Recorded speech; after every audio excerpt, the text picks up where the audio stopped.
Hi, this is Jessica, the Enneagram Life Coach, and we are going through all of the Enneagram types and discussing some ways that we are all difficult to be in relationships with. And we're talking about these things because the way you have been in the past does not mean you have to be that way in the future. We can learn to change our behaviors and become better, more expanded versions of ourselves. So we have to bring these things to light so that we can see how we contribute to problems in our relationships. And today we're talking about type fours. So fours are very romantic. They're heart types. They are sensitive. And um, one of the things that is happening in four world that can make a relationship difficult is fours are idealists, and they bring that idealism to all parts of life, including their relationships. And so when their relationships aren't perfectly ideal, which they never are, then the four is sad and lamenting and romanticizing how it could be better, or how it used to be better, or how other people have it better. That, of course, is the envy that we talk about at space four. And so you don't have to be a four to experience this. If you have a line to four or a wing to four, you might fall into this, which is, it just brings a lot of bad energy to the relationship when a four is so hyper fixated on what it's not, right? Instead, it's possibly much more constructive to focus on what it is than what it's not. Number two is fours are experienced. I mean, in fairness, fours do feel a lot of emotions, and they do feel them much deeper and more often and more profoundly than most other types, really, kind of all other types in general.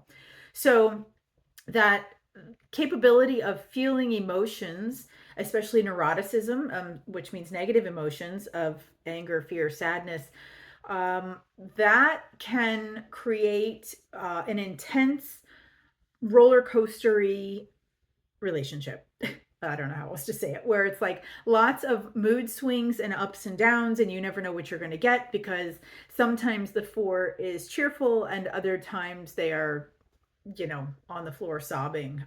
And it's, um, there can be a lack of stability that's difficult. Now, of course, subtypes do come into these, and if you're with a self-pres for it, you won't experience that part of it, meaning they hide their emotions, and it's not like every four does it the same way, but for the more dramatic types of fours, that can be a problem, that emotional roller coaster. Okay, the third thing that fours do is, and all of the reactive types do this, so that's 4, 6, and 8. But there is a push pull that goes on. There's like a testing, because they don't trust people. They can try to push your buttons and see how you respond. And when a four does this, they kind of feel like they know how to read your responses. But the glitch in that way of thinking is that we all do things differently. So most of us interpret other people's behaviors through our own lens of our own behavior, which is a terrible thing to do because we're not all doing it the same. So when the four is kind of one day lovey-dovey close to their partner, and then the next day pulling away and concerned about being misunderstood or not seen or not being valued for who they really are, it's very confusing to other types who experience more emotional stability. And it can be really tiresome to deal with that on an ongoing basis to other types, and it can feel very difficult. That sort of leads to the next thing, which is self-absorption.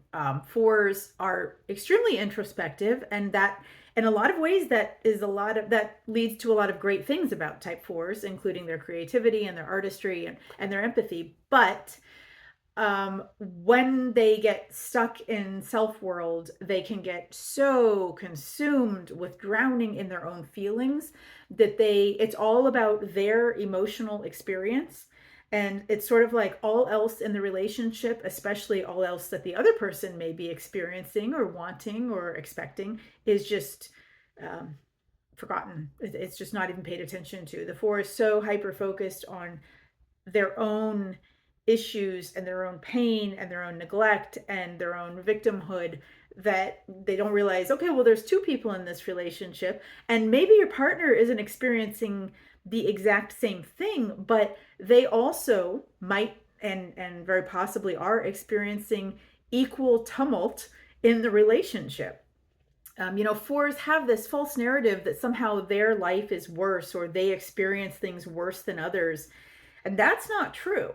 And so, what it can lead to is making themselves always the victim rather than realizing there are more than one ways to kind of experience being a victim or being mistreated or being neglected. And when they become super self-absorbed, they can miss that. They can miss how they're contributing to not seeing or understanding their partner. And the final thing is, fours have a really hard time just accepting the mundane parts of life, because they crave a lot of passion and intensity and a depth. They're craving something that's deep and profound and cosmic, and because they're looking so hard for that, they can have a really hard time just accepting a normal, peaceful relationship.